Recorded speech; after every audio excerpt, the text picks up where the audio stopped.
Sidewinder circular saws are relatively simple, and aside from the need for lots of cutting power, it's the features that separate one saw from the next.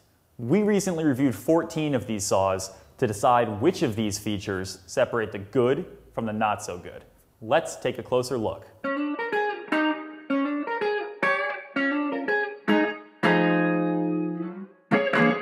The first thing to consider on these saws is the cut line indicator, and that's these little pair of notches in the front of the saw's base plate. That's what helps you line up your blade to your cut line, and that's going to be important whether you follow a line all the way through your cut or you just make a V mark and go. You need to know that the blade is right on the money, both 90 degrees and 45 degrees. A good marker accurately delineates both sides of the blade curve, so you can cut to either the right or left side of your line.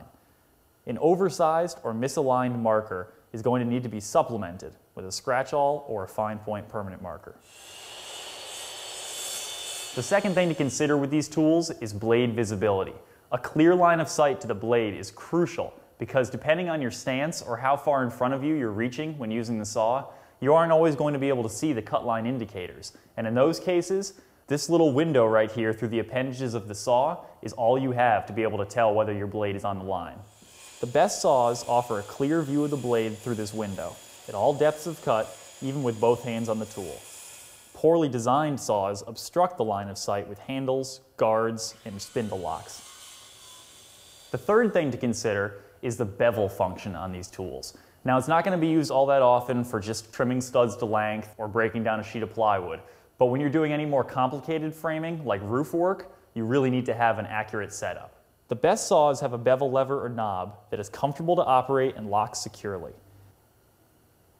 Top saws also include a large scale with detents at the most commonly used angles and an easily operable override function that lets you go beyond 45 degrees when necessary.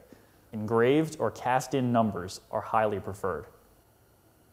The fourth thing to consider is the saw's base plate. Ideally, it should be flat across its length and width and have a nice straight left edge for riding against a guide.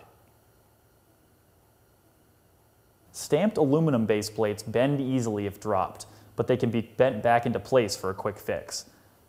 Cast aluminum or cast magnesium base plates are stiffer and less prone to bending, but a good drop usually means a cracked plate with no chance of fixing it.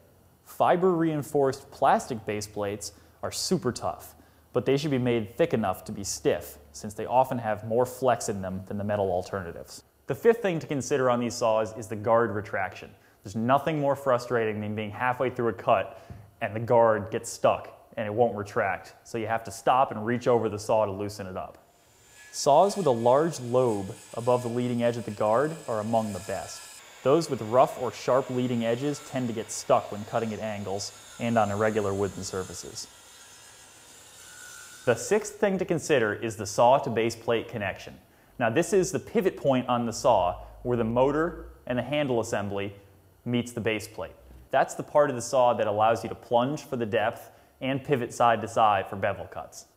The best models have a saw to base plate connection that's in line with the rear handle and a front handle that's both low and also in line.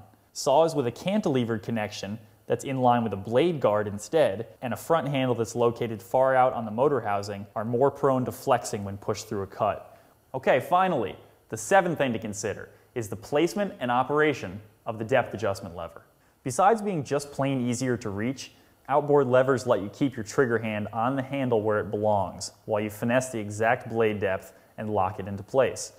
Inboard levers, which are tucked between the handle and the blade guard, are more difficult to operate. Rubber-covered or thick, rounded levers are the nicest to grasp, and the depth scale should be clearly marked and easy to read. Again, engraved or cast-in numbers are more permanent than stickers. For such a simple tool, these saws have a lot of features to consider. But bottom line, none of them are perfect in every category. I've laid out the 7 features to consider, but it's up to you to determine which is most important for the work you do.